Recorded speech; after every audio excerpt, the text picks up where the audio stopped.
Now friends, as some of you know, we also have a very successful WhatsApp group and Telegram channel where we discuss a lot of profitable stock opportunities. Now the performance in that has been spectacular, especially with the trading group where our capital has grown at least 30 to 40% over the last 3 to 4 weeks. If you want to go ahead and join our Telegram and WhatsApp groups where we discuss profitable stock opportunities, please go ahead and open a completely free Upstocks trading account through the link provided in the first pinned comment or in the description. Not only the fact that you will be added to our WhatsApp and Telegram groups, you will also be entitled to a completely free stock gift from Upstocks. So friends, hurry, please go ahead and join the group. I think it will be enriching for your network. Now, having seen how you could go ahead and join our Telegram groups, let's get back to the main purpose for this video. In this video, we'll be talking about a small cap where Ashish Dhawan, the founder of Chrys Capital, has bought 78,10,521 shares during the last quarter.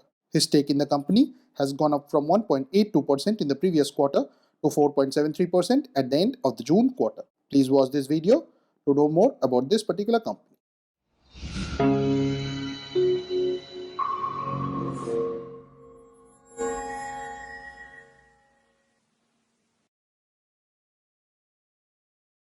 Now the company in question is Max India Limited, which is available at Rs 62.15 and the face value for it is 2. The symbol for it is MAXINDIA. Now Max India Limited is engaged in the business of investments and providing consultancy services to group companies. The company's segments are the healthcare business, business investments, health insurance, senior living and others. Now looking at the 1-year chart, this company has not really done anything major and has been an underperformer throughout the entire year.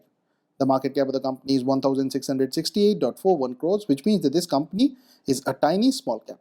It's also not making any profits and hence the price to earnings ratio and earnings per share are not applicable. The book value of 47.75 translates into a price to book ratio of 1.30, which is not very expensive. The company does not pay out any dividends, whereas its promoter holding is at 40.93%, which is on the lower side. Also, 84.38% of it is pledged. However, considering that this is more of a holding company, the severity of this poor pledged holding may not be that acute. Now friends, please don't consider this to be a recommendation on our part. Please go ahead and do your own research. This and all other content that you see on our channel is intended to be a piece of news.